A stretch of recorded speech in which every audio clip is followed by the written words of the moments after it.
Hi, ഇന്ന് നമ്മൾ ഉണ്ടാക്കുന്നത് ഒരു ചക്ക വച്ചിട്ടുള്ള വിഭവമാണ്. അത് ചക്കയടയാണ്. ചക്കയപ്പം, ചക്ക ഉണ്ണിയപ്പം, അങ്ങനെ പല സാധനങ്ങളും പലരും കഴിച്ചിട്ടുണ്ടാവും. ഇതധികം ആരും കഴിച്ചിട്ടുണ്ടാവില്ല. ഇത് നല്ല ടേസ്റ്റി ആയിട്ടുള്ള ഒരു വിഭവമാണ്. അതിന് ഞാൻ ഇവിടെ ആവശ്യമുള്ള സാധനങ്ങൾ എടുത്തു വെച്ചിട്ടുണ്ട്. ചക്ക കുറച്ച് വലുതായിട്ട് തന്നെ അരിഞ്ഞതാണ്, കുഞ്ഞു കുഞ്ഞാന്ന് അരിയണ്ട. അതിനുശേഷം ഒരു പാൻ അടുപ്പത്ത് വെച്ച് 2 ടേബിൾ സ്പൂൺ നെയ്യ് ഒഴിച്ച് അതിലേക്ക് ചക്ക വഴറ്റാനായിട്ട് ഇടുക. ചക്ക നല്ലതായിട്ട് വഴഞ്ഞു വരണം. ചക്ക ഒരുപാട് പൊടിയായിട്ട് അരിയണ്ട, ഇതുപോലെ അങ്ങ് അരിഞ്ഞാൽ മതി. അത് കുറേ ആവുമ്പോഴത്തേക്ക് നന്നായിട്ട് അത് വാടി വരുമ്പോഴത്തേക്ക് അതിൽ അലിഞ്ഞ് ചേർന്നോളും, ശർക്കരയെല്ലാം കൂടി അലിഞ്ഞ് ചേർന്നോളും.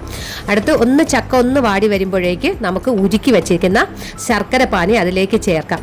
എന്നിട്ട് നന്നായിട്ട് വഴറ്റിയെടുക്കാം. നന്നായിട്ട് വഴണ്ട് വരുമ്പോഴത്തേക്ക് ചക്കയെല്ലാം നല്ല ചുരുങ്ങി വാടി ചെറുതായി അതിലങ്ങ് അലിഞ്ഞ് ചേർന്നോളും. ചക്കയിലുള്ള വെള്ളയീർപ്പവും ശർക്കരയിലുള്ള വെള്ളവും വറ്റി വരാൻ സമയമെടുക്കും. ആ സമയം കൊണ്ട് നമുക്ക് മാവ് റെഡിയാക്കി എടുക്കാം. അതിന് ഞാനിവിടെ അപ്പം ഇടിയപ്പം പൊടി, നല്ല നേർമയായിട്ടുള്ള പൊടിയാണ് എടുത്തിട്ടുള്ളത്.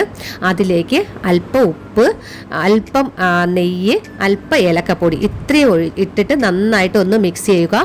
എന്നിട്ട് ആവശ്യത്തിന് വെള്ളം ഒഴിച്ച് ഈ ഒരു പരുവത്തിൽ കലക്കിയെടുക്കുക. ഒരുപാട് കട്ടിയായി പോകണ്ട, ഒരുപാട് ലൂസും ആയി പോകണ്ട. ഈ ഒരു പരുവത്തിൽ കിട്ടിയാൽ മതി.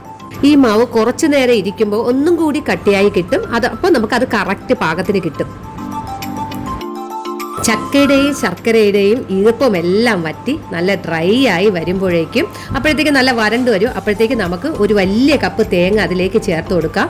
തേങ്ങയുടെ പച്ച മണമൊന്ന് മാറിയാൽ, നല്ല വരണ്ടെന്ന് വരണ്ട, ആ പച്ച മണമൊന്ന് മാറി വരുമ്പോഴത്തേക്ക് അതിലേക്ക് മിക്സായി വരുമ്പോൾ നമുക്ക് 1/2 സ്പൂണ് ഏലക്കാപ്പൊടി, 1/2 സ്പൂണ് ചുക്കുപൊടിയും കൂടെ ചേർത്ത് നന്നായിട്ട് മിക്സ് ചെയ്തെടുക്കാം. അങ്ങനെ നമ്മുടെ ചക്കയുടെ ഫില്ലിങ് ഇവിടെ റെഡിയായി കിട്ടിയിട്ടുണ്ട്. ഇനി ഇത് നമുക്ക് തണുക്കാനായിട്ട് മാറ്റി വെക്കാം. തണുത്തതിന് ശേഷം ഒരു പൊടിയണ്ണി ഇല എടുത്ത്, നമ്മുടെ നാട്ടിലൊക്കെ ഇത് പൊടിയണ്ണി ഇലയാണ് പറയുന്നത്, ഓരോ സ്ഥലത്ത് ഇത് ഓരോ പേരാണ് പറയുന്നത്. പൊടിയണ്ണി ഇല എടുത്തതിന് ശേഷം അതിൽ ഒരു തവി എന്ന് പറയുമ്പോൾ കുഞ്ഞു തവി മാവാണ് ഞാൻ ഒഴിച്ചിട്ടുള്ളത്.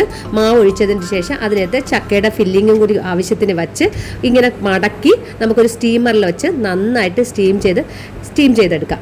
ഒരു 10-15 മിനിറ്റ് കൊണ്ട് ചക്കയുടെ നന്നായി വെന്ത് കിട്ടും.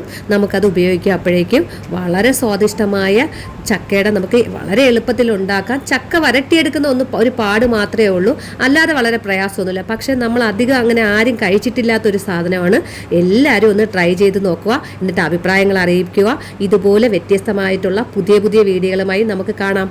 ബൈ.